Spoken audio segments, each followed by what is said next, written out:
On va démarrer. J'attends le go. On attend les dernières personnes qui entrent dans la salle. Et puis, je vous souhaite à tous la bienvenue. Merci beaucoup d'être là pour cette table ronde qui précède la remise de nos grands prix des régions. Une table ronde qui est en plein cœur de l'actualité, puisqu'on va s'intéresser à la concurrence des TER. Alors, vous me direz, cette actualité, elle dure depuis plusieurs années. Ça fait longtemps qu'on en parle, mais là, on entre vraiment dans le vif du sujet avec la région Sud, qui vient d'annoncer il y a quelques jours qu'elle allait proposer, on va rester prudent dans nos propos, qu'elle allait proposer aux élus régionaux donc de voter en faveur de contrats qui seraient confiés à Transdev pour un de ces deux lots, et puis l'autre lot sera confié à la SNCF. Mais donc cette décision, si elle est confirmée le 29 octobre, donc c'est la date de la séance plénière des élus régionaux. Donc si cette décision est confirmée, ce qu'on peut croire, ce sera un vrai changement, une ère nouvelle, puisque ce sera la fin du monopole de la SNCF. Alors pas tout de suite, dans quelques années, mais voilà, il y a donc quelques années pour préparer cette échéance. Et donc, nous allons donc parler non seulement de cette actualité, mais aussi essayer de regarder un peu plus loin et de comprendre comment le marché pourrait évoluer et qui seront les nouveaux acteurs du rail.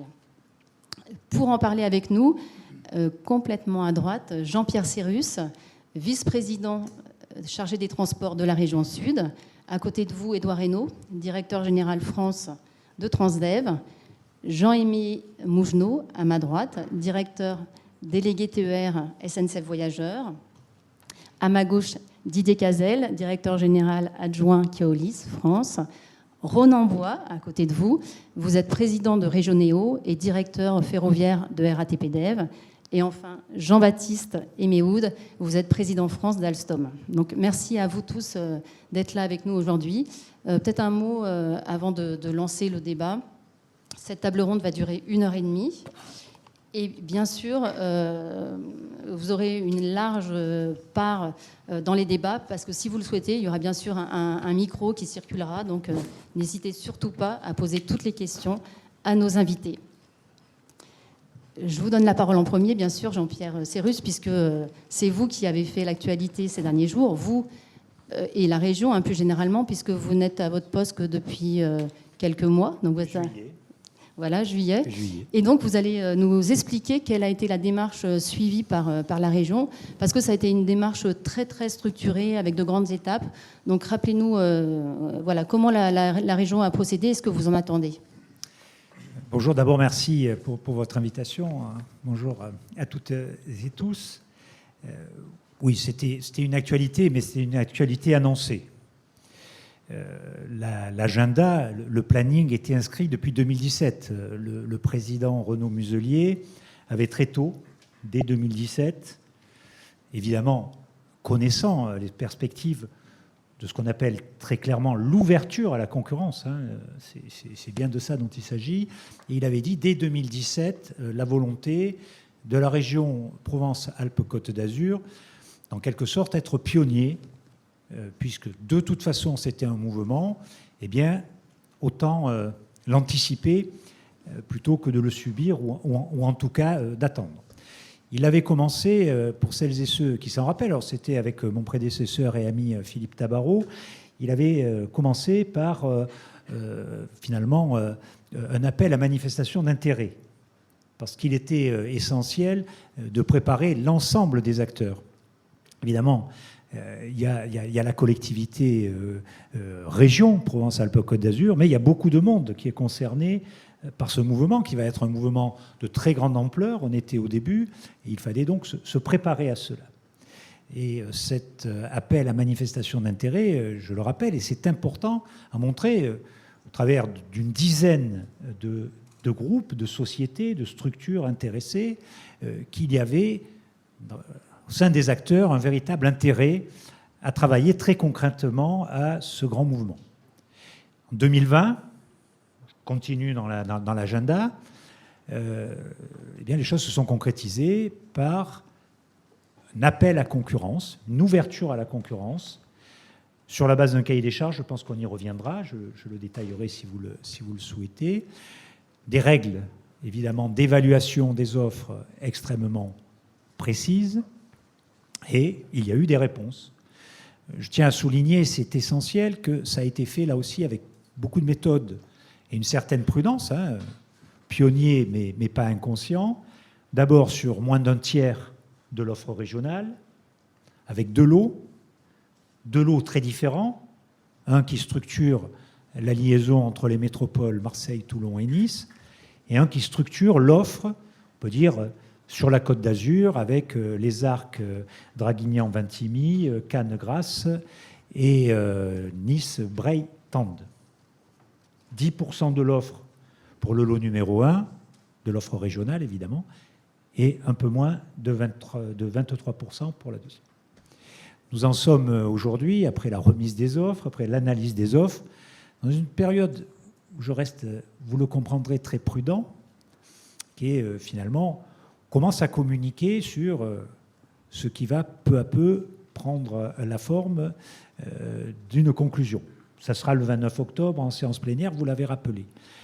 Je m'interdis, et vous le comprendrez, de détailler quoi que ce soit qui n'ait pas été communiqué avec beaucoup de parcimonie il y a quelques jours.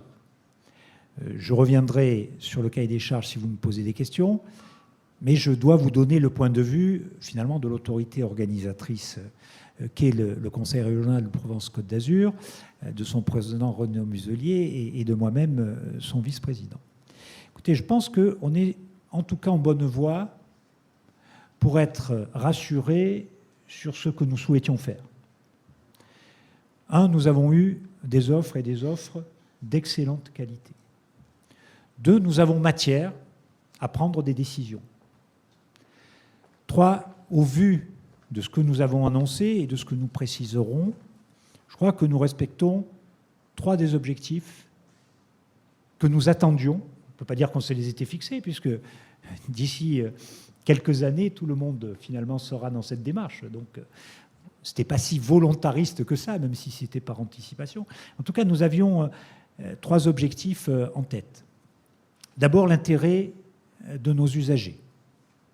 Notre région, 3 métropoles, 5 millions d'habitants sur 6 départements, vous le savez, comme toutes les régions, attache une importance capitale à la structuration de la mobilité à partir de son offre ferroviaire.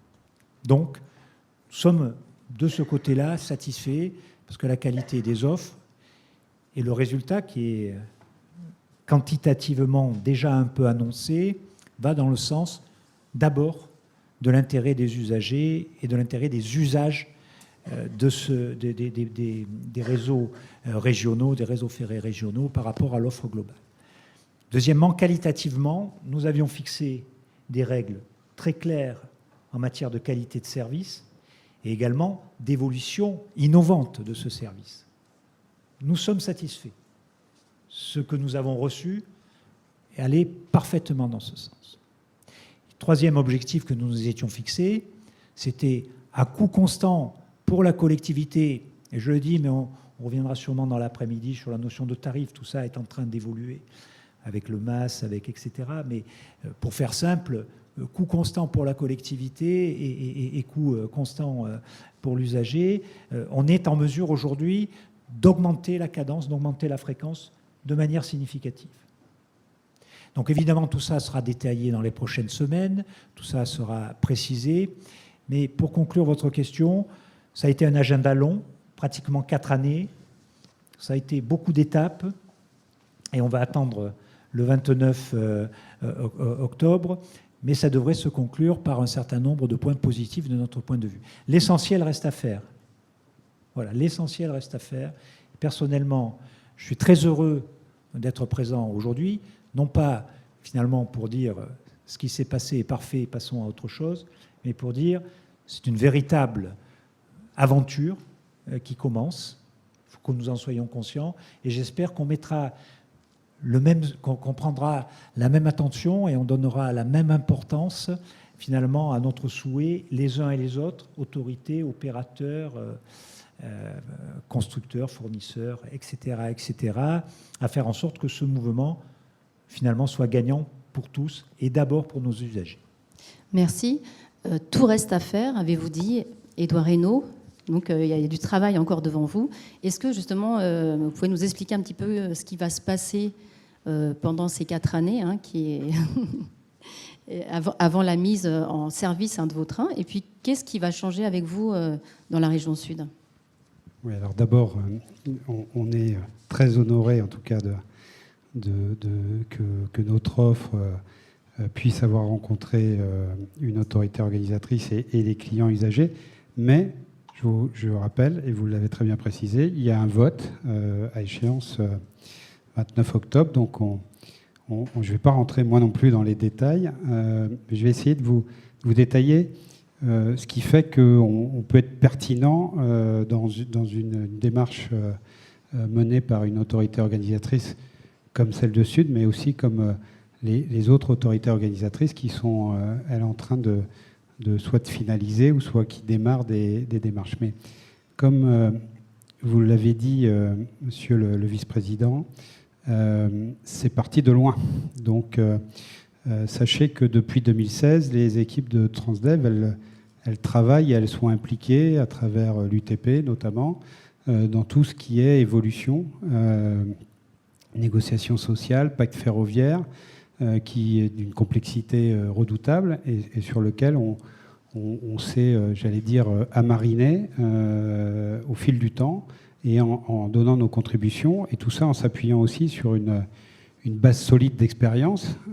C'est notre expérience en Allemagne, où l'ouverture à la concurrence a eu lieu depuis bien plus longtemps, mais également en Suède et dans 5 pays ferroviaires, en fait.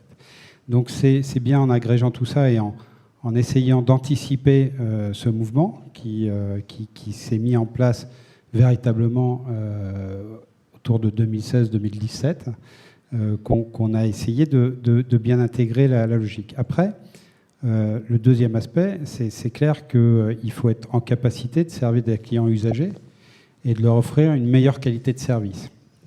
Et donc les cahiers des charges qui permettent d'envisager une amélioration de la qualité de service par des investissements, par des lignes régénérées in fine, par un ensemble d'éléments, par le fait qu'on peut gérer de la maintenance, construire des dépôts de maintenance de manière autonome, nous donne des éléments qui permettent de travailler à la fois la qualité de service, le confort à bord des trains, la sûreté à bord des trains et également de travailler sur les coûts et la compétitivité de l'offre.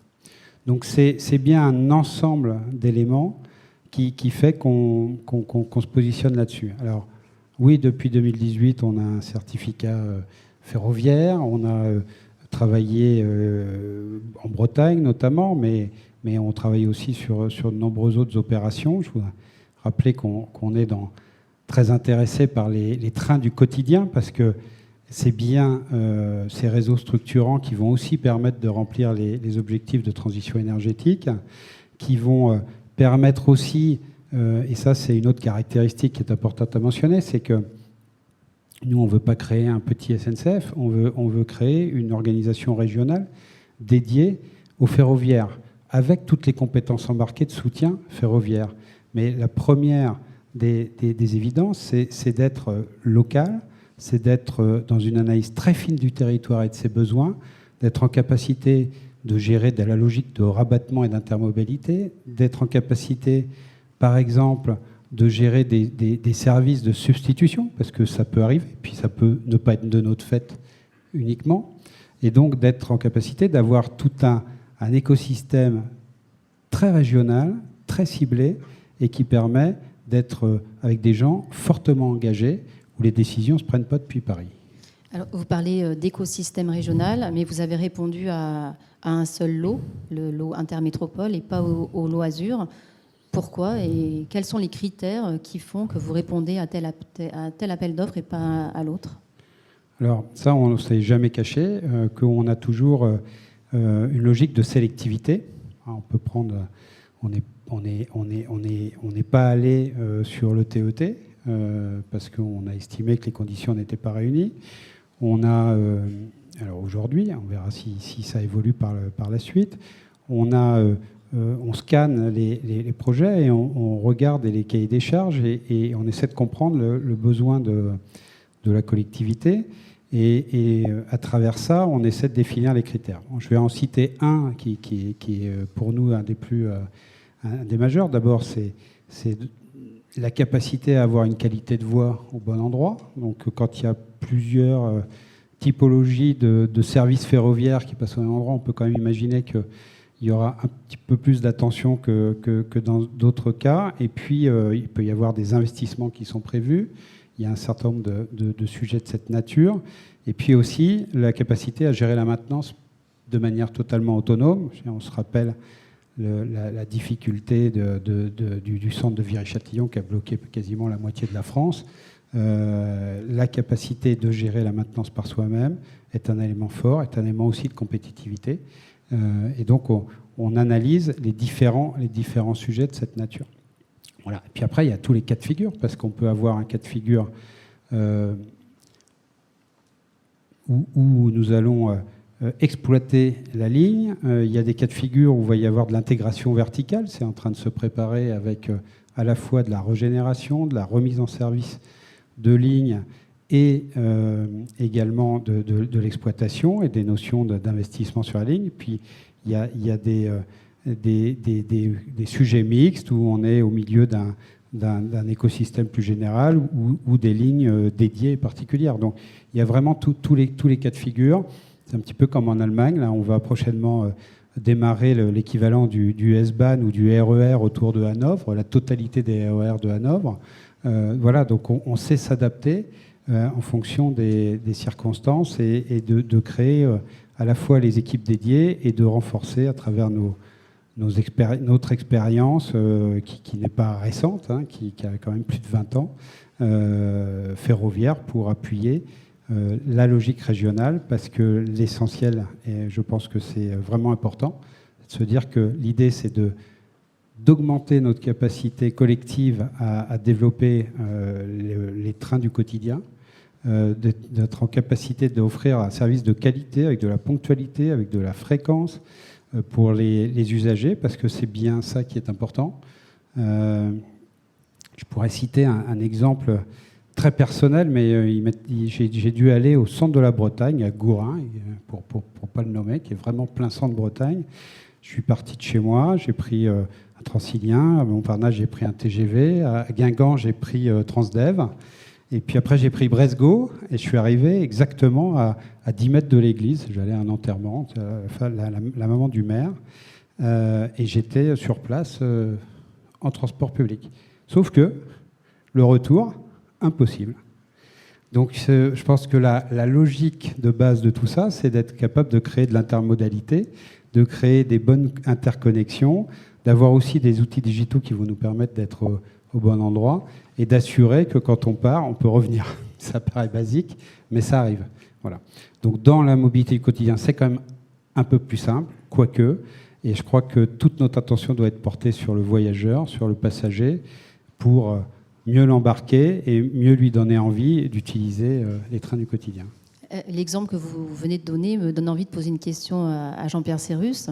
Est-ce que justement, alors on en est encore aux prémices de l'ouverture à la concurrence, mais c'est cette question de correspondance, quand demain chaque région aura son propre exploitant de TER, comment vous ferez en sorte qu'un voyageur justement fasse un voyage d'un point A, je sais pas, du nord de la France au sud de la France? Est-ce que vous commencez déjà à en parler avec les autres régions? Parce que sur les tarifs, c'est pas encore le cas. Il y a chaque région a ses tarifs. Donc, est-ce que vous avez envisagé cette question? Écoutez, je vais vous rassurer de manière très claire.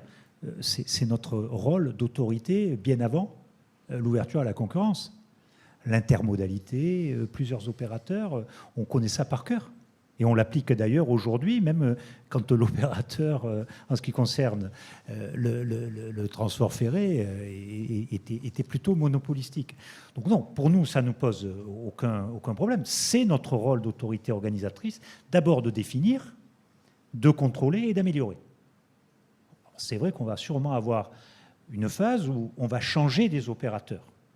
Finalement, la grande nouveauté, c'est que jusqu'à maintenant, on n'avait jamais changé d'opérateur. On va changer d'opérateur. Mais pour l'autorité, ça ne change absolument pas ni le rôle, ni l'attention que nous mettrons à la fois, j'insiste bien là-dessus, à l'intermodalité. Et vous avez raison, je l'ai d'ailleurs dit, on structure la mobilité régionale avec les modes lourds. Voilà des modes lourds par excellence. Et notre rôle après, c'est la capillarité pour irriguer la totalité de nos territoires. Bon, il se fait, on aura l'occasion d'y revenir, que de plus en plus également, en tout cas c'est la volonté de la région Provence-Alpes-Côte d'Azur, nous avons fait en sorte de sauver la ligne de la côte Bléeux, nous attachons beaucoup d'importance à l'étoile de Veynes, nous avons travaillé, j'y reviendrai sûrement ce soir, sur la vallée de la Roya et le Nice-Breil-Tende, et il y a bien d'autres exemples qui montrent que évidemment c'est très important d'avoir une colonne vertébrale et des réseaux principaux. Mais en termes d'intermodalité, excusez-moi, moi je veux vraiment être très clair et très rassurant là-dessus. En plus, j'ai été, vous le savez, en charge d'une autre autorité au niveau métropolitain. On continuera à travailler d'ailleurs avec nos collègues des autres autorités pour effectivement, dans l'intérêt de nos territoires et dans l'intérêt de ceux qui se déplacent et de nos usagers en particulier, assurer au travers de l'intermodalité des mobilités qui soient de plus en plus pratiques, de plus en plus intuitives, grâce au digital en particulier. Et tout ça, c'est notre, excusez-moi, c'est un peu trivial, c'est notre job. Très bien. Donc vous dites on va changer d'opérateur, mais pas sur tous les lots, puisqu'on a beaucoup parlé de la victoire de Transdev, mais peu de la victoire de la SNCF sur le lot Azur, donc l'étoile de Nice, qui représente 23% de ce que vous avez ouvert à la concurrence. Jean-Émile Mougenot, donc vous êtes déjà opérateur, comment on arrive à gagner en productivité sur un lot qui n'est pas forcément évident? Et deuxième question, comment arriver à faire passer de plus de trains alors que dans cette zone-là, les infrastructures sont parfois saturées aux heures de pointe? Alors déjà, bonjour à toutes et à tous. Et oui, merci pour cette précision et cette question. Effectivement, nous avons répondu sur les deux lots. Et se dire que pour SNCF, la concurrence, c'est à la fois une nouveauté pour ce qui concerne le marché conventionné, effectivement. En revanche, ce n'est pas une nouveauté pour les autres marchés, puisque en fait, c'est le dernier marché qui s'ouvre effectivement et factuellement en concurrence. L'open access, c'est déjà le cas. Le fret, c'est déjà le cas depuis le début des années 2000. Donc voilà, c'est une habitude. Et on a appris deux choses de ces dernières décennies.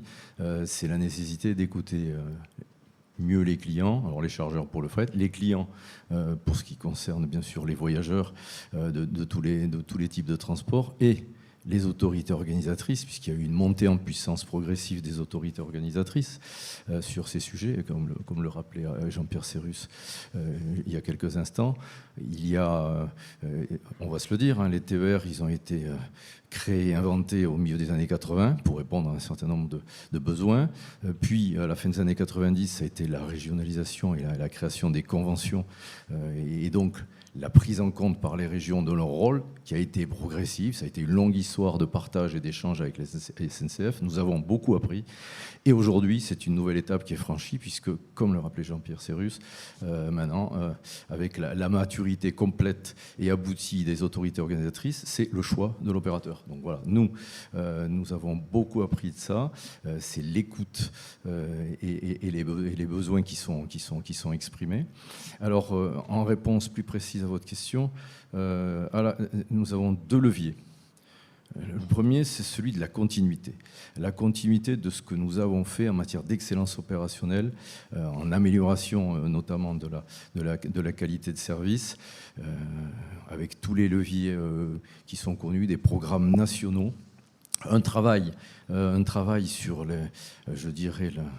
les graphiques horaires, il faut régler, notamment dans les nœuds ferroviaires complexes, il faut régler cette horlogerie fine qui est la circulation des trains. Lyon, Marseille est un lieu assez contraint, et ça revient aussi à votre question sur comment faire circuler des trains, je vais y répondre.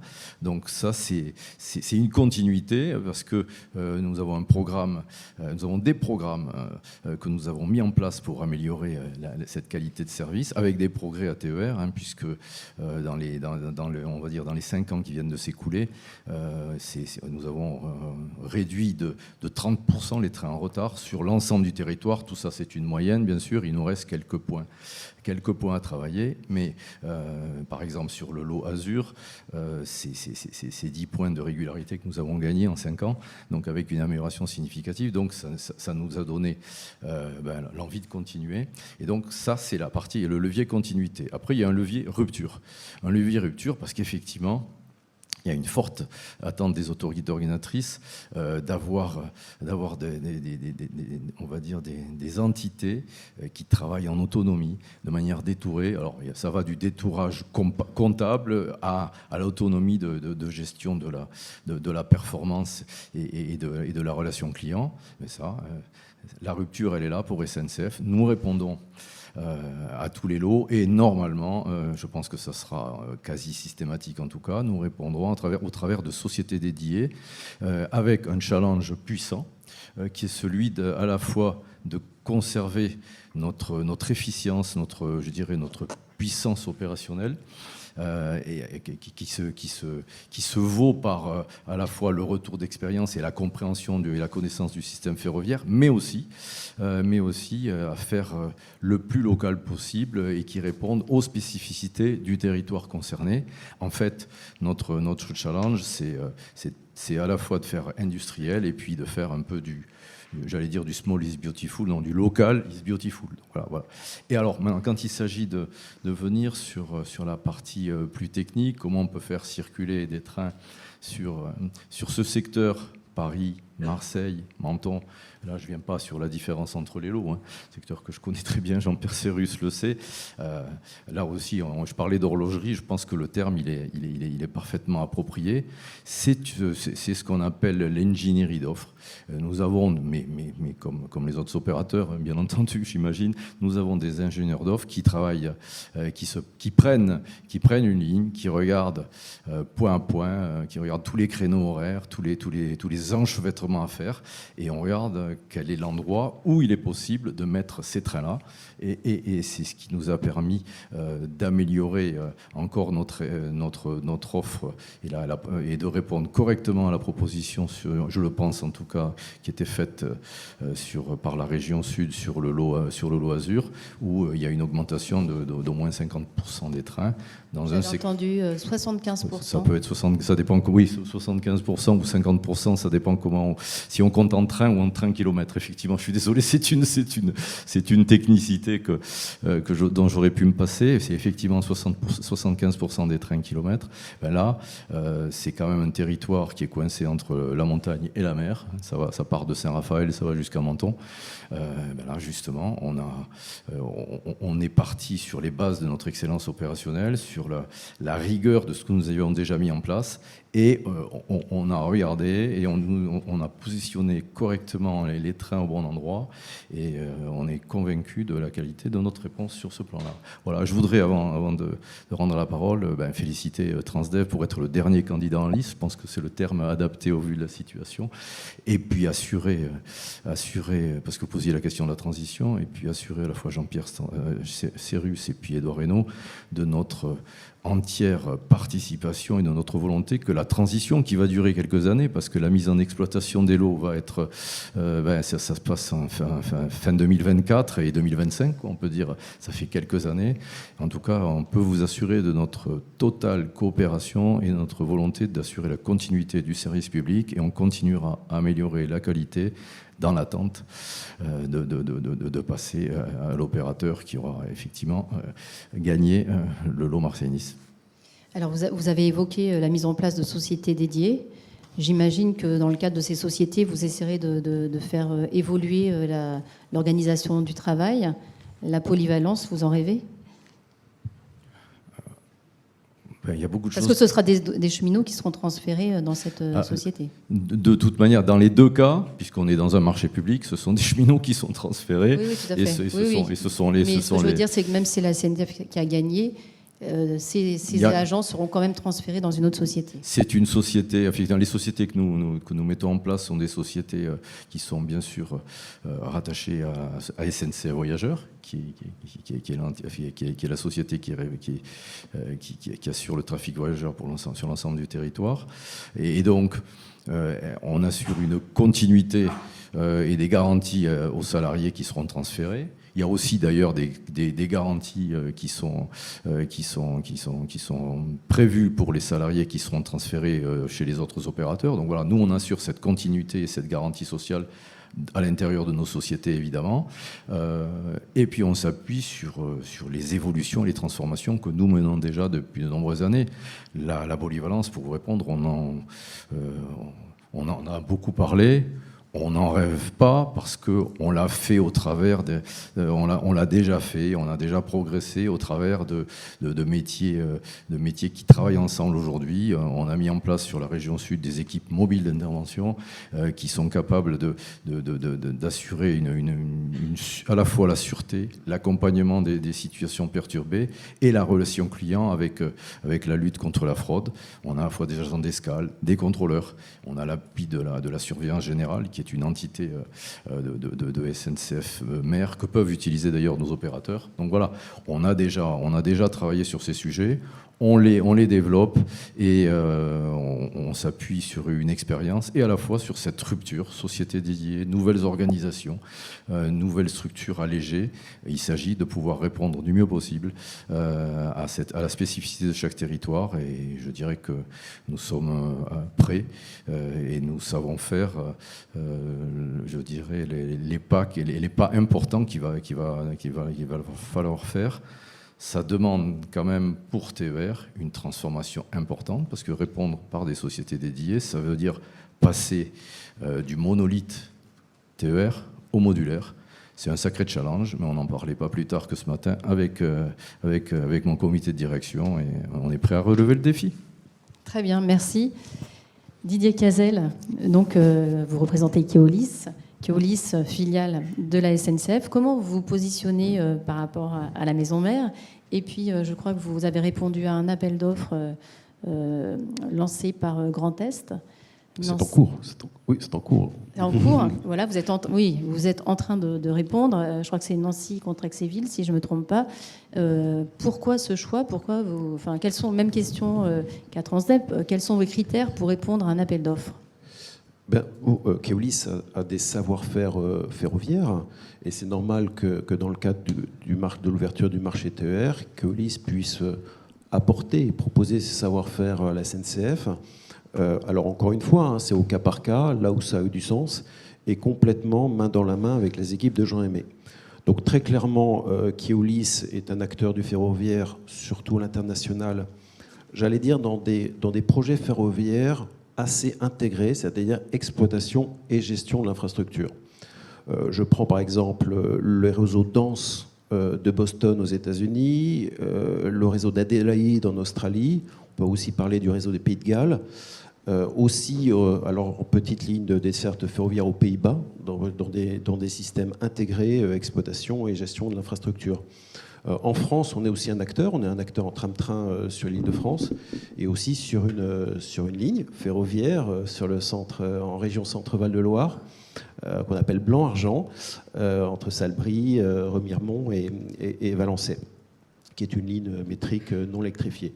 Donc très clairement, en tout cas, dans le travail qu'on mène avec la SNCF et les savoir-faire qu'on peut apporter, on les voit effectivement utilement dans les logiques de tram-train et dans les projets de lignes de desserte fine du territoire, mais j'allais dire plutôt à vocation système intégré, exploitation et gestion de l'infrastructure, parce que nous pensons que nous pouvons apporter des savoir-faire sur des organisations du travail un peu innovantes, permettant d'abaisser significativement le coût du train kilomètre. Évidemment, l'extrême décentralisation et délégation au plus près du terrain de toutes les décisions opérationnelles, mais j'allais dire que le rapport CEREMA sur les lignes de desserte fine du territoire ciblait en tout cas un coût autour de 10 € au train kilomètre, et le travail qu'on mène avec la SNCF, avec nos approches et les bénéfices qu'on a de nos expériences internationales montrent que c'est accessible. Et c'est accessible dès lors qu'on travaille effectivement très finement sur les organisations de travail innovantes. Mais j'allais dire, ce travail sur les organisations de travail, il n'est pas que économique, il est aussi d'un point de vue opérationnel et de réactivité en cas d'aléa. Et par exemple, quand je pense à ce qu'on mène sur Blanc-Argent, on n'a eu jamais dans l'histoire du Blanc-Argent de service non assuré par défaut de conducteur, parce que nous avons une capacité à avoir des ressources qui prennent le relais de notre métier en cas d'aléa. Voilà.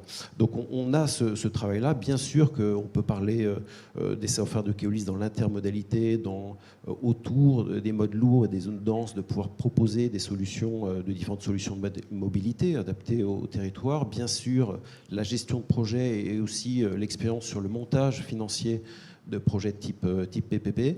Voilà, c'est un peu tout ça. Après, moi, je voudrais aussi insister sur le fait que travailler sur des projets comme cela avec la SNCF, c'est aussi parce que la SNCF nous aborde beaucoup aussi, en termes d'expertise, notamment sur l'exploitation ferroviaire, mais j'allais dire aussi en ingénierie, parce que dès lors qu'on parle d'une société dédiée sur une ligne de desserte fine du territoire, ça n'aurait pas de sens de se mettre dans cette société des expertises d'ingénierie.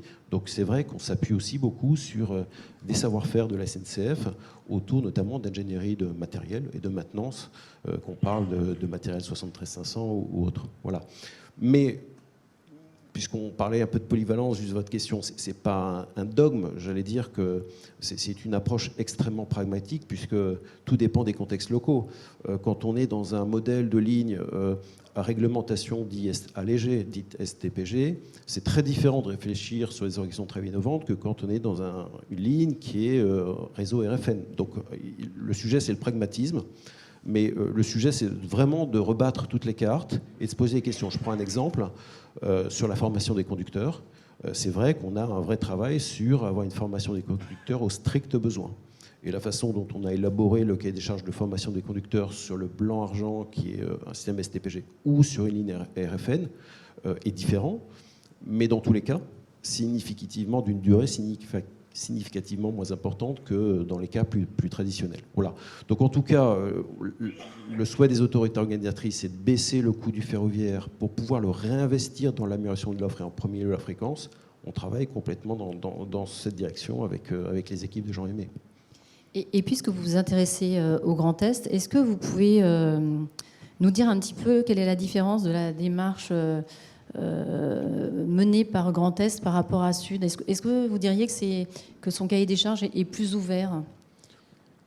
Alors simplement, il y a vraiment une énorme différence entre ce que proposait la région Sud et ce que propose la région Grand Est. En tout cas, dans le cahier des charges qui est sorti de la région Grand Est, qui est effectivement, comme vous le dites, Nancy-Contrexéville, c'est que là, dans la région Grand Est, on est sur un projet intégré, c'est-à-dire effectivement d'exploitation ferroviaire et de gestion de l'infrastructure, puisqu'il y a à la fois c'était un appel de 22 ans et demi, une construction de ligne, donc avec quand même un montage financier un peu particulier, et une gestion de circulation et de gestion de l'infrastructure au sens voie et signalisation, ce qui n'était pas le cas dans l'appel d'offres de la région Sud. Donc c'est une approche très différente, bien sûr. Et c'est une approche où la SNCF garde un rôle, si j'ai bien compris. Bien sûr. Notamment dans la distribution. Voilà, effectivement. Donc la SNCF, effectivement, assure la distribution des prestations de cette ligne-là. Et donc, sans parler de la gestion de l'infrastructure, en ce qui concerne l'exploitation de trains, c'est presque un rôle de tractionnaire. Est-ce qu'on peut dire ça?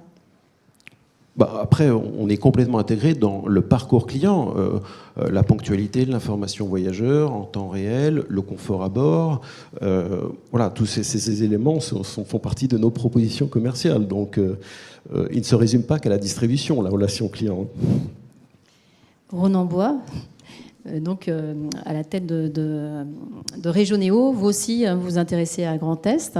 Est-ce que vous avez le même jugement, si on peut dire, sur ce cahier des charges qui est lancé, qui a été élaboré par Grand Est? Quel regard vous portez? Et pourquoi? Et aussi, même question, quels sont vos critères pour répondre dans les appels d'offres? Bonsoir à toutes et à tous. Oui, alors déjà, Régionéo n'était pas candidat en région sud, donc je vais parler d'un point de vue extérieur pour faire un éventuel comparatif entre le cahier des charges de la région sud et... Mais vous vous y êtes intéressé quand même forcément. Vous avez regardé attentivement le dossier quand même. On a participé à l'AMI pour être force de proposition sur un certain nombre de sujets, mais on n'a formellement pas reçu le cahier des charges. Au fond, il y a deux différences majeures que moi je note.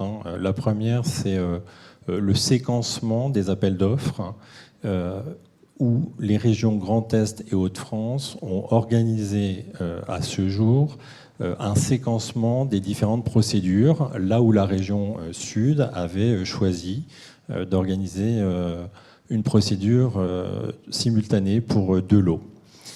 Et puis, Didier vient de le mentionner, l'autre grande différence, c'est en région Grand Est, où il s'agit quand même d'un projet intégré, d'intégration verticale, GIEF. Donc, on parle bien de régénération, de gestion, de maintenance d'une infrastructure, de son financement, et en plus de l'exploitation des services. Donc, en soi, c'est déjà... une grosse différence, et en cela, la région Grand Est est pionnière sur le sujet. Et puis, je crois que Didier le mentionnait aussi, on s'adresse aux lignes de desserte fine de territoire en région Grand Est, et il s'agit d'une relance, d'une régénération. En Hauts-de-France, on parle de sujets et d'objets qui sont déjà aujourd'hui opérationnels et dont... il s'agit au fond de continuer le service en l'optimisant au service du voyageur et en toute transparence vis-à-vis de l'autorité organisatrice. Donc on peut vraiment dire que Régionéo est peut-être le plus nouveau venu sur le marché. Comment vous voyez l'avenir? Quels nouveaux opérateurs comme vous pourraient apparaître sur le marché? Alors, on est nouveau, oui et non, mais j'y reviendrai tout à l'heure. J'ai eu le plaisir d'ailleurs d'annoncer la naissance de Régionéo ici même il y a 2 ans, tout juste.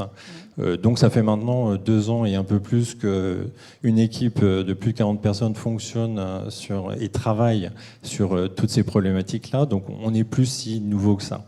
Au fond, le sujet, c'est... comment on arrive en tant que candidat et nouvel entrant potentiel à obtenir un niveau de données et d'informations suffisant pour pouvoir faire une bonne offre à la région. Et là, il faut dire les choses. Le manque de données est un peu lié, ou en tout cas le manque de transparence des données est un petit peu lié, au fond, à la mise en concurrence d'un monopole. La SNCF aujourd'hui fournit ces informations, mais elle bénéficie naturellement d'une rente informationnelle qui crée une asymétrie vis-à-vis des nouveaux entrants et des nouveaux candidats. Alors elle fait ses meilleurs efforts, elle fournit un certain nombre de documents auprès des autorités organisatrices, mais naturellement il va y avoir toujours cette asymétrie résiduelle. Et là, au fond, il y a 2 choses. Soit c'est simplement un manque de données, et simplement parce que le monopole et l'opérateur historique n'étaient pas organisés pour collecter un certain nombre de données, et ça peut arriver. Soit, et ça peut être aussi le cas, il faut pas l'exclure, c'est juste le résultat de stratégies plus ou moins conscientes de rétention d'informations. Et auquel cas, c'est le régulateur, du coup, qui va intervenir. Et d'ailleurs, en région Sud, le régulateur est intervenu avec une certaine efficacité, je crois. Bon, si vous voulez réagir tout de suite. Juste, quand même. D'accord. Non. Parce que je voulais revenir après sur l'ouverture des données, mais allons-y. Je suis quand même quelqu'un du Sud, donc je vais essayer de répondre rapidement.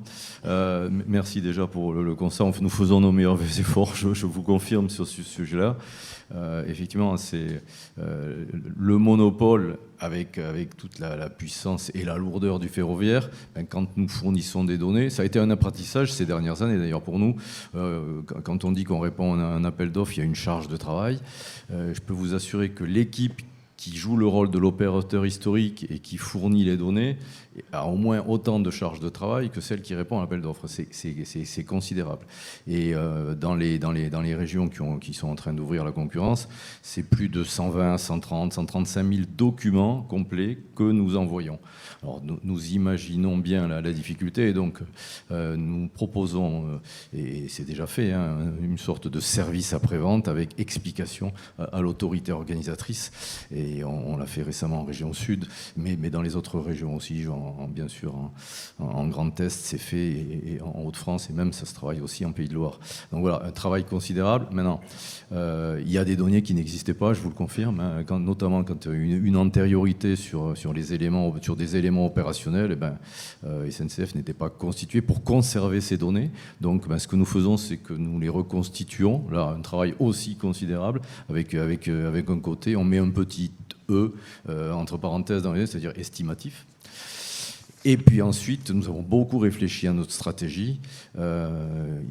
Nous souhaitons conserver un seul élément, nous donnons tout ce que nous pouvons, tout ce que nous avons. Nous souhaitons simplement conserver dans la partie maintenance, c'est les éléments liés à la fiabilité, puisque tout ce qui est sécurité du ferroviaire, nous donnons les éléments. Je prends un exemple assez criant quand nous avons eu des accidents, des passages à niveau, et nous avons été amenés à modifier les systèmes du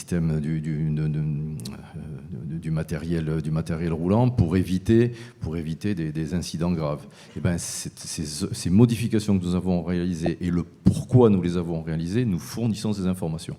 En revanche, tout ce qui concerne la fiabilité, là, c'est pas inconscient. Je vous assure, c'est un choix. Alors après, on verra s'il y a un arbitrage qui est rendu. Eh ben nous y répondrons positivement, évidemment. Je crois que tous les candidats vous remercient d'avance pour ces efforts, en tout cas. Et alors, donc pour poursuivre, ce qui se passe, c'est qu'il y aura toujours, au fond, cette asymétrie résiduelle qui demeurera, quelle que soit la réaction, au fond, de l'opérateur historique. Et de ce point de vue, Regionéo considère que cette asymétrie, elle va devoir se réguler par le contrat entre l'autorité organisatrice et le candidat futur attributaire, avec le principe de risque de partager de façon très équilibrée. Évidemment, le manque de données ne doit pas être un risque aveugle pour l'opérateur et le candidat. Sinon, le prix du service serait renchéri simplement par le fait de règles de couverture face à ce risque pour l'opérateur. Et puis, si le risque n'est pas traité et anticipé au bon endroit au départ, de toute façon, au moment où il va se matérialiser au cours de la concession ou du contrat, la nécessaire renégociation contractuelle, de toute façon, serait onéreuse elle aussi. Donc, il faut traiter ce sujet au moment, au fond, où on va établir le contrat. Voilà. Donc ça, c'est vraiment à propos des données et de comment un nouvel entrant, comme Regionéo, mais comme les autres, au fond, travaille par rapport à l'opérateur historique. Et je crois que on est à un moment clé, en fait, de l'histoire du ferroviaire. C'est la véritable mise en concurrence d'un monopole. Et vous avez plus de difficultés à obtenir des données dans Grand Est ou Hauts-de-France ? Alors là, je vais me cacher derrière le devoir de confidentialité que j'ai signé. Bon, on reviendra de toute façon, j'en suis sûre, sur cette histoire de transparence des données. Mais je voudrais d'abord donner la parole à Jean-Baptiste Eméhoud. Vous souhaitiez compléter ? Oui, juste sur les nouveaux acteurs. Et pour revenir sur Regionéo.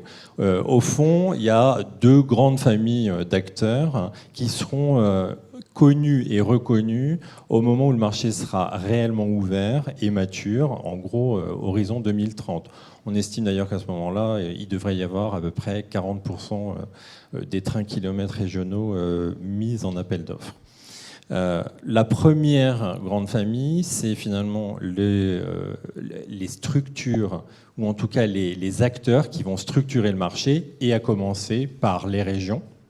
Ce sont quand même les clients.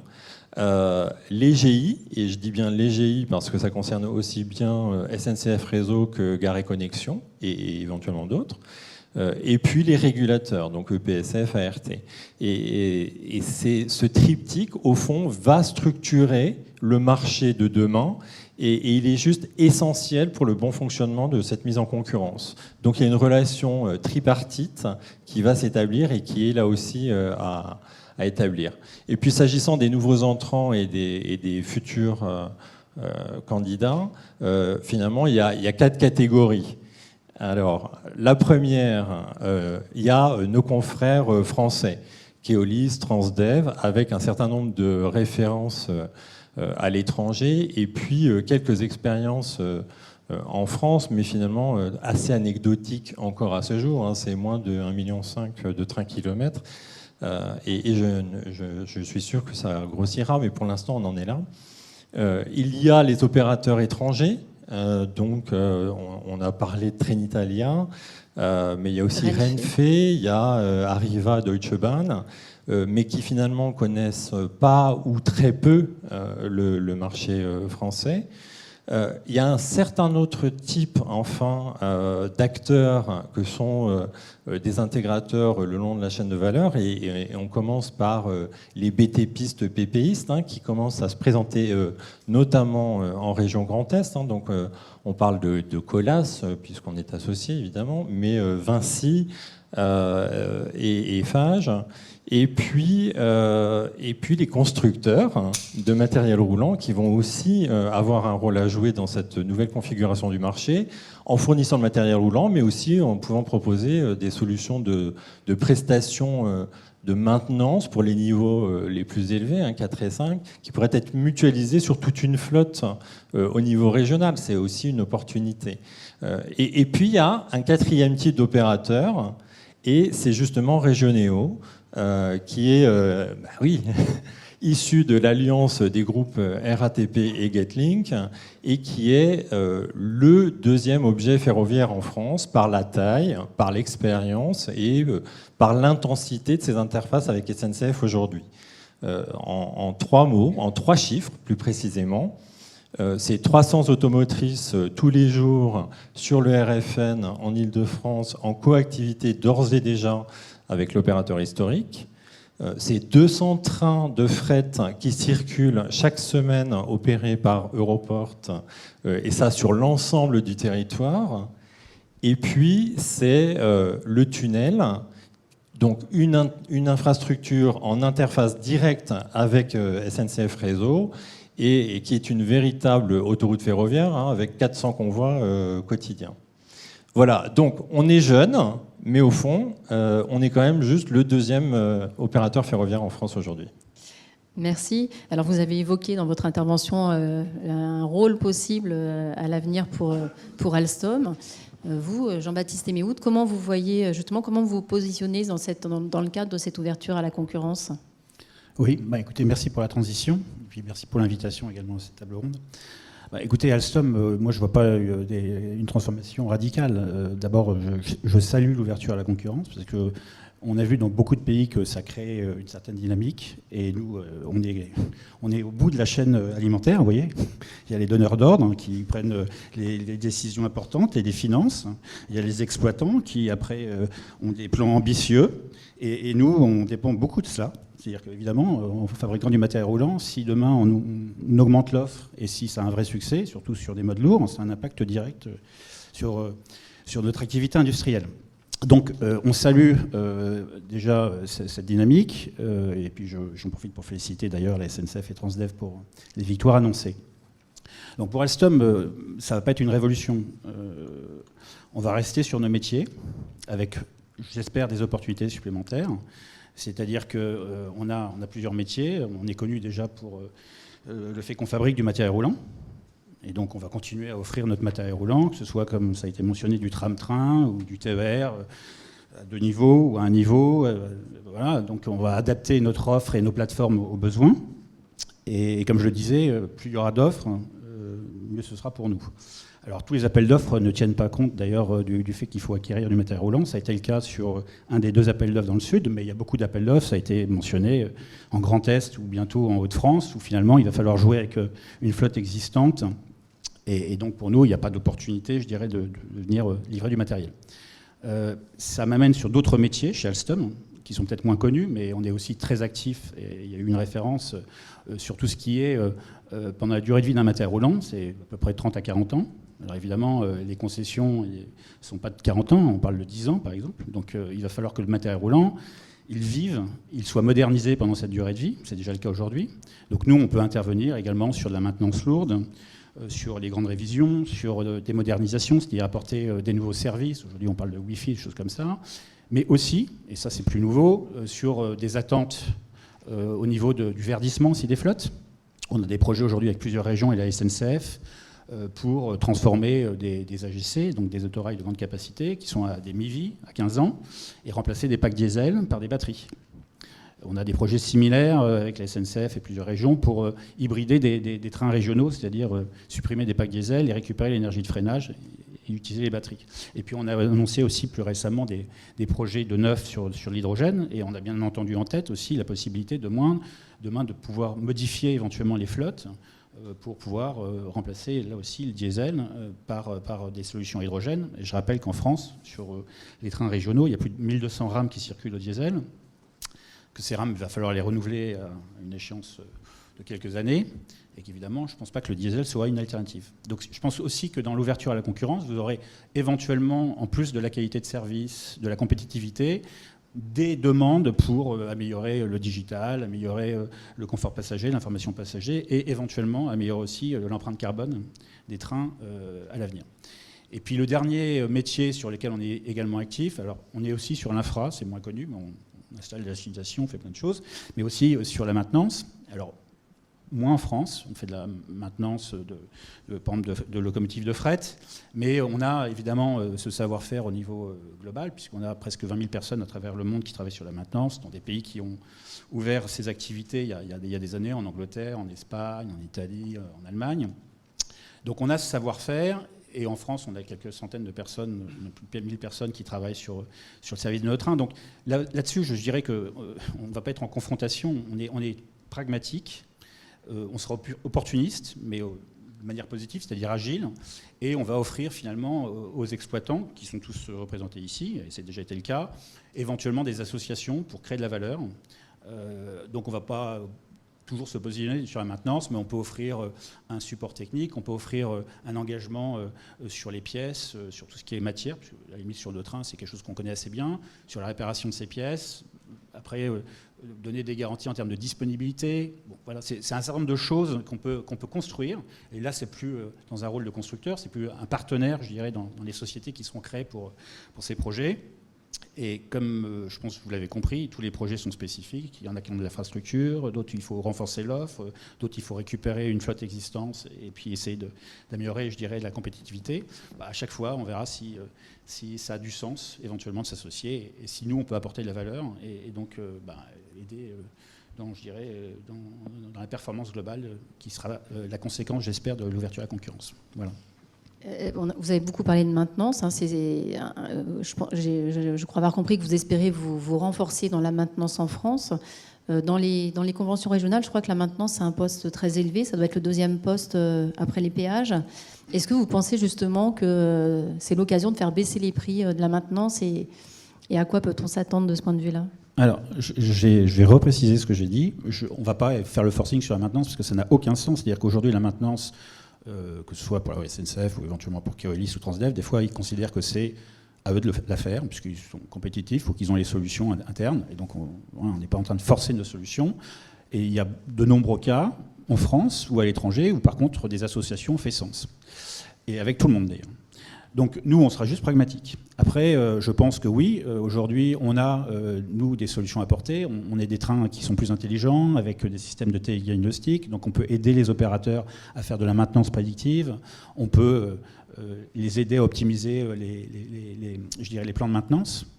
Et donc là aussi, il y a des économies énormes, à la fois en termes de coûts, mais aussi en termes de disponibilité du matériel. Donc tout ça, c'est quelque chose qu'on peut faire ensemble. Et je pense que ça viendra aider après à améliorer la compétitivité du système ferroviaire dans sa globalité. Mais c'est des choses qu'on fait déjà aussi avec des Keolis ou des Transdev dans le domaine du transport urbain, sur du tramway, sur du métro. Enfin, c'est pas une révolution. Hier, il y avait un colloque sur l'ouverture à la concurrence dans le ferroviaire qui était organisé par l'AFRA, et le ministre des Transports a lancé l'idée de la création d'une ROSCO. Qu'est-ce que vous en pensez ? Une ROSCO pour le matériel roulant ? Je voulais juste préciser qu'on fait aussi des choses avec TPDEV. Voilà. Qu'il n'y ait pas de malentendu. Alors là-dessus, moi, je ne peux pas vraiment me prononcer parce que nous, on vend du matériel roulant, mais on ne le finance pas. Donc après, je pense que oui, il y a plusieurs modèles possibles. On l'a vu dans différents pays. Vous pouvez avoir l'opérateur qui porte le matériel roulant en termes d'actifs. C'est quand même très très lourd. Ça peut être la région qui le finance souvent, ou ça peut être éventuellement des ROSCO, donc des sociétés qui vont, avec des banques, financer ces actifs et après les mettre en location. Je pense que tous les modèles ont un avantage. Après, je pense que c'est aux autorités organisatrices de décider quel est le meilleur modèle et le plus compétitif. Merci. Eh bien, je vais vous proposer la parole dès à présent. Donc, si vous avez des questions, n'hésitez pas, levez la main et on vous donnera la parole. Un micro va circuler. Alors, il y a plusieurs mains qui se lèvent et on est dans l'attente du micro. Elliot, on a besoin du micro. Des mains se sont levées, si vous pouvez les relever.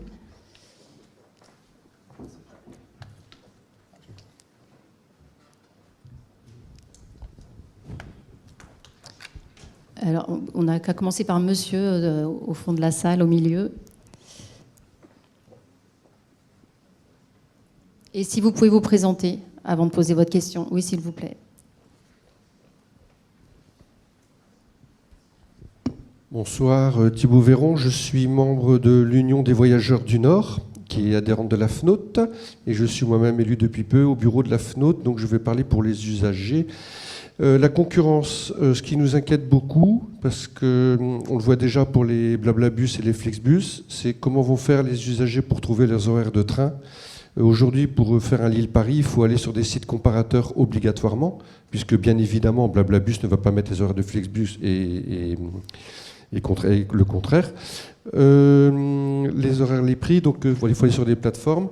Le gros problème aussi, là c'est plus pour Monsieur Mougenot, c'est le transfrontalier qui est catastrophique chez nous dans les Hauts-de-France. Donc ça, l'UVN l'a signalé plusieurs reprises. Dans 3 mois, les scolaires vont voyager gratuitement, surtout la métropole lilloise. Et des milliers, je dis bien des milliers de scolaires font tous les jours la navette entre Lille et la Belgique, puisqu'ils sont scolarisés en Belgique. Donc ils vont voyager gratuitement jusqu'à Bézieux ou Tourcoing. Et pour faire 3 km, ils vont payer 5 €. C'est pas mal. Et 11 € sur le site Oui SNCF. Donc 5 € sur le site TER Hauts-de-France, 4,50 € sur le site de la SNCB et 11 € sur le site Oui SNCF. Donc il y a des petits problèmes d'harmonisation. Et enfin, on aimerait bien que vous parliez, Monsieur Mougenot, du projet Oslo, puisque nous sommes convaincus que vous allez mettre vos trains Oslo juste avant les TER qui, eux, sont financés par les régions. Donc on se demande si vous n'êtes pas en train de détourner de l'argent public pour faire rouler des trains privés. Voilà. Merci. Alors, on va donner la parole en premier à Monsieur Mougenot et après, on va profiter de la présence de Franck Dersin, qui est vice-président chargé des transports dans les Hauts-de-France. Donc, si vous voulez bien réagir aussi, puisque ça concerne votre région, et puis Monsieur Cyrus aussi, puisque ça concerne toutes ces questions d'intermodalité qu'on a évoquées tout à l'heure. Donc, Jean-Émile Mougenot, à vous la parole. On commence par... effectivement, sur la partie... on est bien au courant du sujet transfrontalier. Il va falloir trouver des solutions pour les acheminements. Après, le tarifaire, il se regarde entre les différentes... à la fois avec un rôle d'accompagnement de SNCF entre les autorités organisatrices et les pays qui sont concernés. Bien entendu qu'à un moment donné, il faut trouver une homogénéité et on a bien pris en compte ce sujet-là. Je viens sur le sujet Oslo. Je l'ai dit tout à l'heure, SNCF est habitué à la concurrence et le marché en open access et notamment en ce qui concerne des liaisons, je dirais plus atypiques que les radiales qui sont bien connues de tout le monde. Ce marché-là, il est ouvert à la concurrence et depuis 2020, si mes souvenirs sont bons. À partir de là, SNCF a fait le choix, par son activité voyage, dont je ne suis pas le patron, mais bien sûr dont j'ai connaissance, a fait le choix d'apporter sur ce marché-là qui est en train de s'ouvrir des réponses et un positionnement qui ne vient pas concurrencer les TER. C'est certainement pas un détournement d'argent public, puisque les contrats les conventions sont bien identifiées, bien détourées et à la maille de chaque autorité organisatrice. Et tout ça, c'est contrôlé et de plus en plus par les commissaires aux comptes. Et je puis vous assurer que c'est effectivement une bonne chose. Donc en revanche, nous nous positionnons sur un marché. Il s'agit, un peu comme tous les nouveaux opérateurs, de regarder ce que ce marché peut donner. Les distances sont généralement plus longues que ce qui se fait sur le transport de mobilité du quotidien. Il peut y avoir effectivement du cabotage, et là, quand ce cabotage on va dire, se juxtapose avec des trains TER, et bien là on a une discussion région par région pour préserver les intérêts de chacun.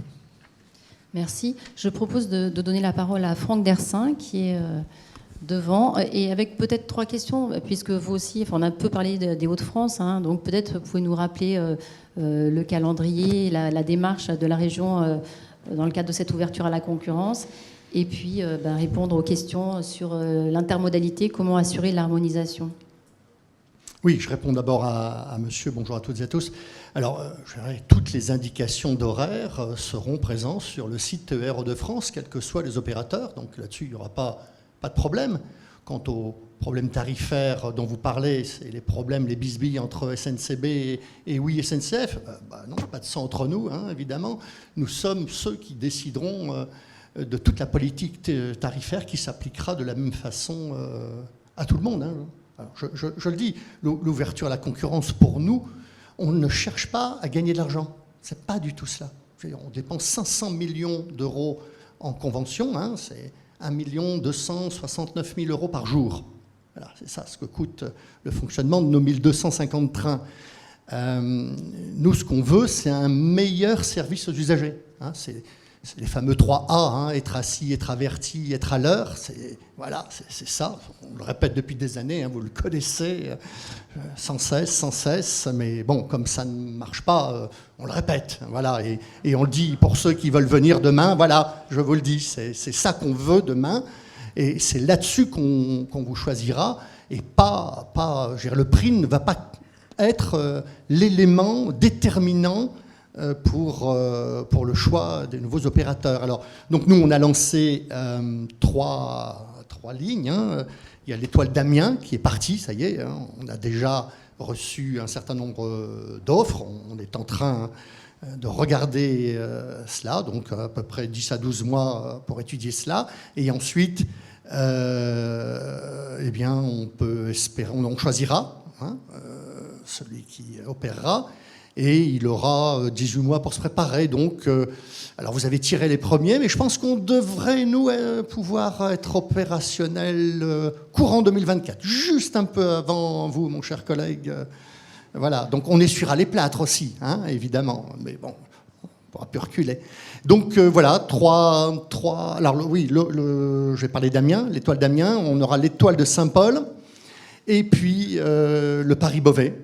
Mais on a aussi décidé, dans le cadre, puisqu'on attend l'ouverture du Roissy-Picardie en 2025, donc on a décidé aussi d'ouvrir toutes les radiales parisiennes, ce qui donc, si on met tout ensemble, représente à peu près 52% des trains kilomètres pour la région des Hauts-de-France. Donc un gros morceau. Et sur la transparence des données qui a été évoquée tout à l'heure dans les Hauts-de-France, dernier mot écoutez, sur je cette suis assez question. d'accord avec M. Bois. Hein, je veux dire, pourquoi je suis d'accord ? Parce qu'on a fait un recours. On a fait un recours. D'ailleurs, on a gagné ce recours devant l'autorité. Et la SNCF a décidé de faire appel, quand même, faire appel contre la décision de l'autorité de régulation. Enfin, pour moi, c'est limite. Donc, oui, voilà, je donne raison à M. Bois là-dessus. On a eu du mal à avoir des informations, on ne les a pas eues toutes. Et puis parfois, on nous balance un document de 3000 pages en disant « démerdez-vous avec ça ». Donc ça prend du temps et c'est très difficile de construire, je dirais, un cahier des charges. Heureusement, il va y avoir, là pour Amiens, on y est dans le dialogue, je dirais, compétitif. On va discuter, on va écouter, chacun va poser ses questions, on va répondre et puis on va essayer de préciser les choses. Mais ce n'était pas facile. Merci pour votre témoignage. Alors, j'avais vu une autre main se lever, plusieurs mains. Monsieur, au milieu à peu près.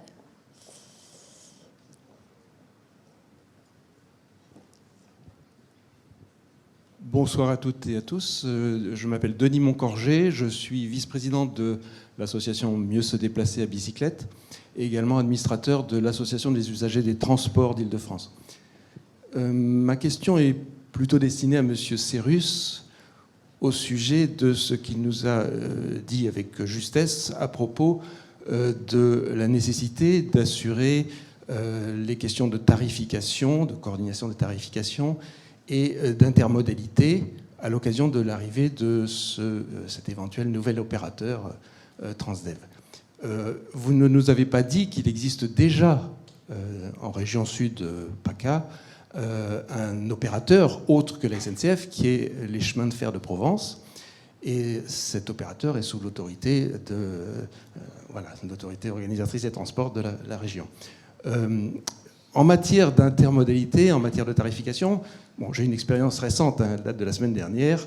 Il n'est pas, à ma connaissance, pour l'instant possible d'acheter un billet combiné de Paris jusqu'à Puget-Théniers, Entrevaux ou Digne. Voilà, on ne peut pas acheter un billet combiné pour ces deux lignes différentes, ces deux opérateurs.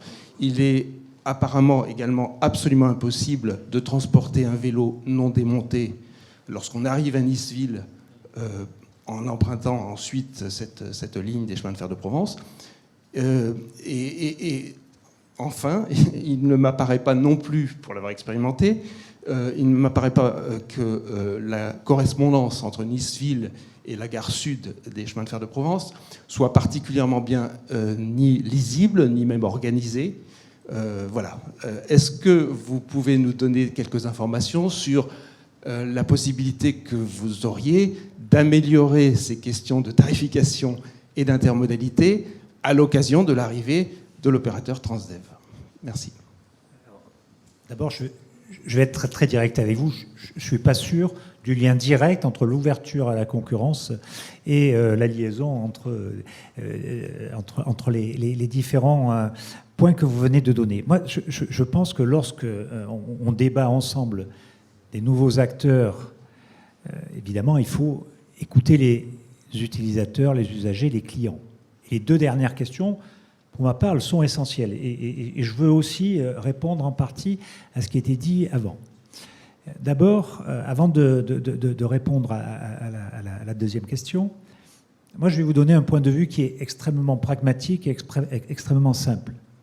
L'ouverture à la concurrence, c'est une conséquence de la décentralisation. Souvent, depuis quelques jours, on me pose la question, est-ce qu'on assiste à un mouvement de libéralisme? Non, on assiste à un mouvement de décentralisation. Et ce cumul... Alors, la décentralisation, c'est tout simplement l'autorité, c'est-à-dire la décision, se rapproche d'un certain nombre d'utilisateurs, d'usagers, de clients. Et il a fallu toutes ces étapes, qui sont des étapes difficiles. Alors, je mets de côté le côté technique, qui est formidablement représenté ici, mais il faut dire un mot du côté politique. C'est une volonté, en tout cas des élus de terrain, des élus que je crois nous représentons, chers collègues, de dire il faut qu'on soit aussi à portée d'engueulade lorsque les choses ne vont pas bien. Et donc ce mouvement est un mouvement très complexe.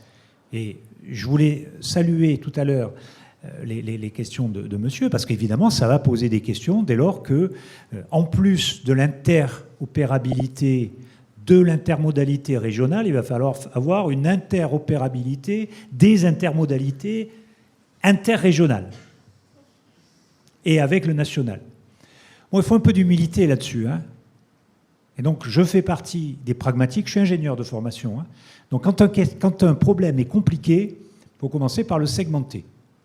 Bon, et on est en train de le résoudre. Je pense que c'est vrai pour toutes les régions de France. On est en train de le résoudre, et c'est pas simple, sur tout ce qui fait partie de l'offre régionale et de notre rôle de chef de file vis-à-vis des autres autorités organisatrices de transport dont j'ai parlé tout à l'heure, c'est-à-dire en gros les métropoles, les communautés d'agglomération. On fait un travail au quotidien qui est un travail formidablement compliqué, mais formidablement passionnant, et on ne peut le faire qu'avec les questions que vous posez les uns et les autres. Parce qu'on vient d'un système où soit on prenait le train, et c'est vrai que quand on prenait le train, c'était assez simple parce qu'on avait toutes les informations sur le train, mais on n'en avait aucune autre. Et aujourd'hui, on a inversé, décentralisation, on devient des acteurs de la mobilité, et on a raison d'être exigeant, et on se dit, je dois pouvoir me déplacer avec l'ensemble des informations et l'ensemble des interconnexions de l'ensemble des intermodalités. Voilà aujourd'hui la mutation à laquelle on opère. Et donc, quand tout à l'heure, vous posiez la question du système d'information, je veux dire, heureusement qu'il y a une autre mutation qui est en cours, qui est celle de la digitalisation, et finalement, on va avoir des smartphones. Alors, je sais qu'on n'a pas encore une couverture, on nous le dit souvent, on dit pensez à ceux qui n'en ont pas, mais ça va quand même beaucoup nous aider, parce qu'il y en a beaucoup qui en ont, et franchement, pour résoudre ce problème, on va avoir besoin de ça. Et l'intermodalité, aujourd'hui, elle se travaille à la fois par les autorités organisatrices. Si je prends l'exemple des 3 métropoles dont je parlais tout à l'heure sur notre région, celle de Nice, celle de Toulon, celle d'Aix-Marseille-Provence, ils font un travail aujourd'hui d'information et de construction des intermodalités qui vont, comme le demande monsieur, jusqu'à, évidemment, la connexion de tous les moyens de transport qui sont, à un moment donné, possibles d'utiliser pour, non pas aller d'un point à un autre, mais pour pouvoir exercer son droit à la mobilité sur un territoire en fonction de ce pourquoi on se déplace. Nous avons, au niveau de la région, ce rôle de chef de file, et je pense qu'on progresse aujourd'hui à l'intérieur de nos régions pour cette coordination. Il y a encore des défauts, il y avait beaucoup d'humilité. Je vous dis, ça prendra encore un peu de temps pour qu'on arrive à tout résoudre. Là où je pense que ça va être un tout petit peu plus compliqué, ça va être lorsqu'on va passer du national sur une région et d'une région à l'autre. Voilà, parce que là, on est en train, excusez-moi, c'est pas un jeu de mots, mais de découvrir en marchant et de découvrir en avançant. Et très sincèrement, pour être moi-même cyclotouriste et utilisateur de beaucoup de modes de transport, le travail est encore très important. Donc la tarification et, je dirais, l'interconnexion de tous ces systèmes de modalités, je pense qu'aujourd'hui, on avance assez rapidement par autorité organisatrice territoriale et coordination régionale et coordination et autorité régionale. Tarification, pour ce qui est de la région, je vous dis tout de suite ce qu'on fait. On a décidé au mois de juillet que nous mettions 12 mois, objectif 1er juillet 2022, pour rénover complètement notre propre tarification. Aujourd'hui, il y a 240 tarifs sur la région Provence-Alpes-Côte d'Azur. Nous avons créé 8 typologies de tarification qui vont des abonnements aux tickets, aux carnets de tickets. On en parlera peut-être tout à l'heure, au pass télétravail, etc., etc. Il n'y a pas que la SNCF qui a une tarification compliquée, alors si Non, mais bien sûr, mais vous imaginez bien que... Enfin, je crois il faudra demander à d'autres collègues dans d'autres régions, mais excusez-moi, la tarification de la région Provence-Alpes-Côte d'Azur, elle s'est construite sur des dizaines d'années avec différents opérateurs, différentes autorités. Et aujourd'hui, on commence à avoir à la fois les outils et également le pouvoir de décision pour pouvoir les faire converger, ce qui n'était pas le cas. Donc sur la tarification, très sincèrement, je pense que ça va aller relativement vite sur ces deux niveaux, qui sont les niveaux des autorités territoriales et au niveau régional. Attention, ça va être, à mon avis, un chemin un petit peu plus long sur le reste. Je termine sur comment on va pouvoir améliorer ce que vous indiquiez. Alors, je passe sur est-ce qu'on peut monter à bord les vélos ou pas les vélos. Malheureusement, il y a beaucoup d'acteurs en jeu là-dessus. Aujourd'hui, on fait pratiquement du cas par cas. Sur la région Provence-Alpes-Côte d'Azur, je serai d'ailleurs demain avec tout un ensemble d'associations qui sont en train de créer de grands itinéraires touristiques. On écoute beaucoup et on développe des solutions, je dirais, pratiquement point de rupture par point de rupture. Ça va prendre du temps. Dernier point sur lequel je voudrais quand même être très optimiste, c'est sur le déplacement des solutions digitales. Voilà. Il faut vraiment que là-dessus, nous soyons très coordonnés, autorités, opérateurs. Je crois qu'il faut qu'on arrête d'avoir l'ambition d'aller plus vite ou plus fort que les autres. Je pense qu'il faut qu'on fasse ensemble. Parce que là, ce qui est en train aujourd'hui vraiment de s'annoncer, c'est de la part des usagers, des utilisateurs et des clients, vraiment la volonté d'une simplification. Et la simplification, elle passera forcément par ce travail collectif. Alors excusez-moi, j'ai été un petit peu long, mais ce que demandent les usagers aujourd'hui, c'est finalement les usagers, les clients et les utilisateurs. Je sais qu'il faut faire attention de bien préciser qu'on peut les considérer de différents modes, mais en tout cas c'est l'essentiel. Parce que tout ce que nous faisons en tant qu'autorité organisatrice de transport ne poursuit qu'un seul but. C'est leur faciliter la vie et la mobilité. Et donc c'est très lourd lorsqu'on discute entre nous de nos propres problèmes, mais l'essentiel, à mon avis, c'est l'écoute de celles et ceux qui utilisent nos services. Alors, on va prendre une ou deux questions. Si vous formulez vos questions très rapidement, on peut les prendre toutes. Donc, je vous écoute. Merci. Bonsoir à tous. Franck Dufferot, délégué général de l'Association française du rail. J'ai une question pour M. Mougenot, puisque notamment sur la transmission des données et notamment sur la fiabilité, avec cette réticence à donner quelques informations sur la fiabilité. Or, j'ai eu la chance de faire quelques années de sécurité ferroviaire auparavant et il me semble que la fiabilité à la fois des pièces de rechange, du matériel, etc., contribue à la sécurité globale du système. Et tous les opérateurs, dont ceux que je représente, la sécurité ferroviaire est essentielle. Donc je voudrais quelques explications de texte là-dessus. À vous la parole, Jean-Émile Mougenot. Il faut faire la différence entre compétences matérielles, et je crois que les opérateurs l'ont bien dit, ils l'ont tous, cette compétence, et puis des éléments qui nous permettent de faire le choix de à quel moment nous allons maintenir une pièce ou la remplacer. Et il me semble que tout mainteneur du matériel sait faire la différence entre des pièces qui sont relatives au système de sécurité, que ce soit dans la chaîne de traction, que ce soit dans la chaîne de freinage, des pièces qui sont, elles, liées à la fiabilité en matière de confort, en matière de porte, parce qu'il s'agit d'être en capacité de savoir à quel moment il faut remplacer tel contacteur pour que la porte puisse s'ouvrir, etc. Donc c'est ça dont il s'agit, ça c'est une première chose. Premier élément de réponse. Donc on fait strictement bien la différence, elle est facilement faisable. Deuxièmement, nous incitons beaucoup, nous, sur un élément.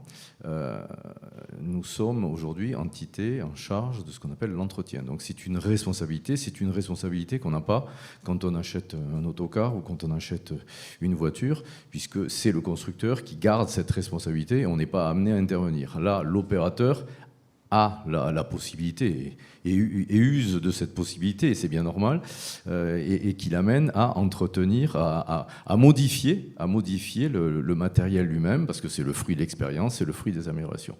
Et donc, si on donne l'ensemble, mais Je reste sur une partie de portion congrue. Et je continue de dire qu'on est prêt à fournir toutes les explications, je vous le confirme. Donc, mais si on donne l'ensemble de cette trame de maintenance, ça veut dire qu'on vous passe plutôt aux autres opérateurs cet élément. Et si elle est appliquée, c'est notre responsabilité qui est engagée, alors que les autres opérateurs n'ont pas la même ingénierie en centrale qui définit cette trame. Donc ça veut dire qu'on a une rupture de la chaîne de sécurité qui est la nôtre. Et donc dans ce cas-là, on partage la responsabilité et on serait amené à nous demander des comptes alors que c'est plus nous qui avons entretenu le matériel. Donc il y a deux raisons qui font que nous avons une réticence. La première, c'est lié à cette fiabilité. La deuxième, c'est qu'on ne veut pas qu'on transfère, qu'on continue à assumer une responsabilité qui ne sera plus la nôtre quand les matériels seront tenus par d'autres opérateurs avec, je le redis, des compétences, et je crois que les autres opérateurs l'ont dit, ils ont aussi des compétences, et c'est évident, ils l'ont prouvé en France, et notamment à l'étranger. On va prendre la question de madame. Alors très vite, et puis une réponse aussi rapide, s'il vous plaît, pour qu'on puisse prendre la dernière question. Oui, bonsoir, Fanny Arave, UNSA Ferroviaire. On a vu avec l'ouverture de la concurrence qu'il fallait de plus en plus séparer l'infrastructure de l'exploitation via les règlements européens. Or, j'entends de plus en plus parler d'intégration verticale pour les petites lignes, l'aménagement du territoire. On l'entend un petit peu de nouveau pour l'urbain. Peut-on dire du coup que l'ouverture de la concurrence favorise une intégration à partir du moment où c'est plus le même opérateur, la pression des BPistes, ou alors que ça soit en RFN? Alors, qui veut répondre à cette question? Bon, on peut considérer que c'était une observation, une remarque, si personne ne veut réagir. Et on va prendre une dernière question là-bas. Et après, il va être temps pour nous de clôturer ce temps fort. Bonjour à tous. Monsieur Lamotte de l'association OTAN, je préside l'association des usagers des transports N-Nord-Ouest-Somme, affiliée aussi à la FNOT.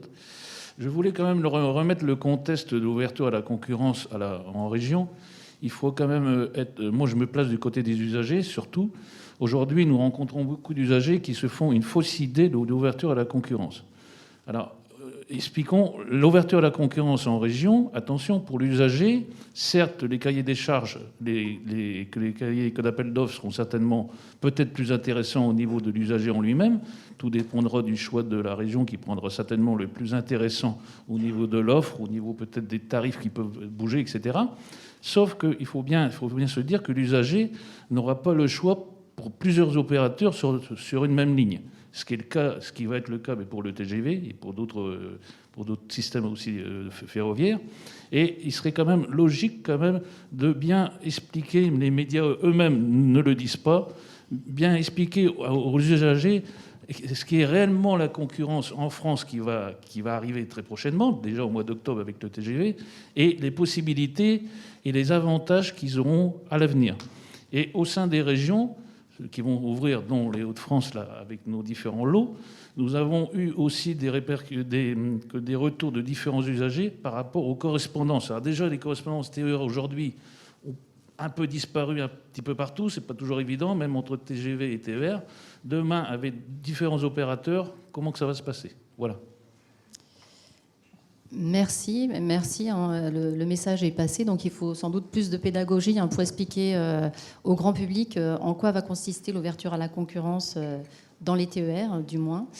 Je vous propose d'achever maintenant cette table ronde, puisque maintenant on va prendre place la cérémonie de remise de nos grands prix TER. Donc il me reste à vous remercier tous pour votre participation et pour ce débat.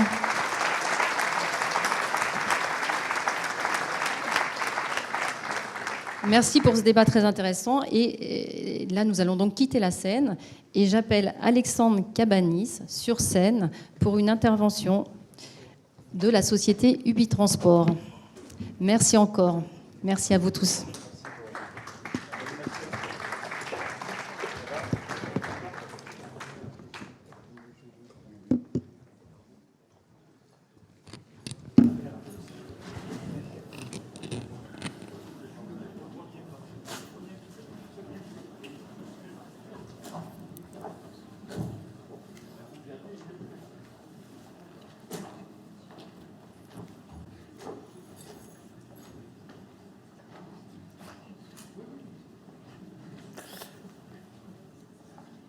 Voilà. Alors, bonsoir messieurs, bonsoir mesdames. Connecter, se connecter.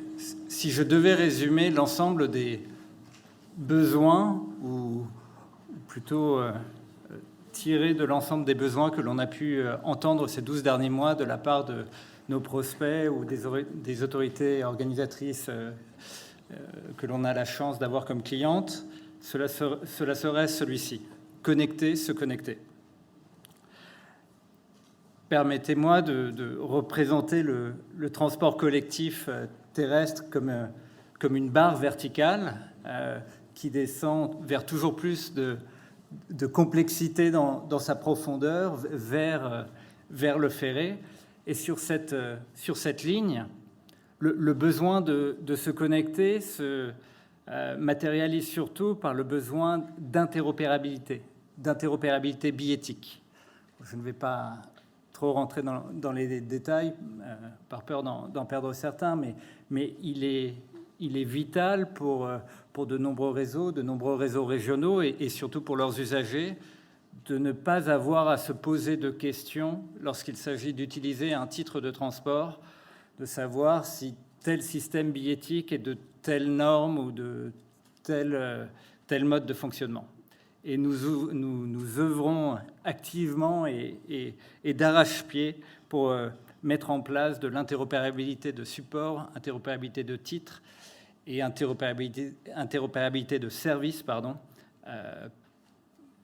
sur la base d'un système billettique universel, sans se soucier des mécaniques techniques. Donc, voilà pour la verticale du transport collectif. Et puis, je représenterai une barre horizontale qui vient croiser cette ligne verticale du transport collectif comme étant les mobilités, les infrastructures de mobilité, que ce soit les trottinettes, l'autopartage, les infrastructures de stationnement ou de parking relais, tout ce qui n'est pas l'autosolisme.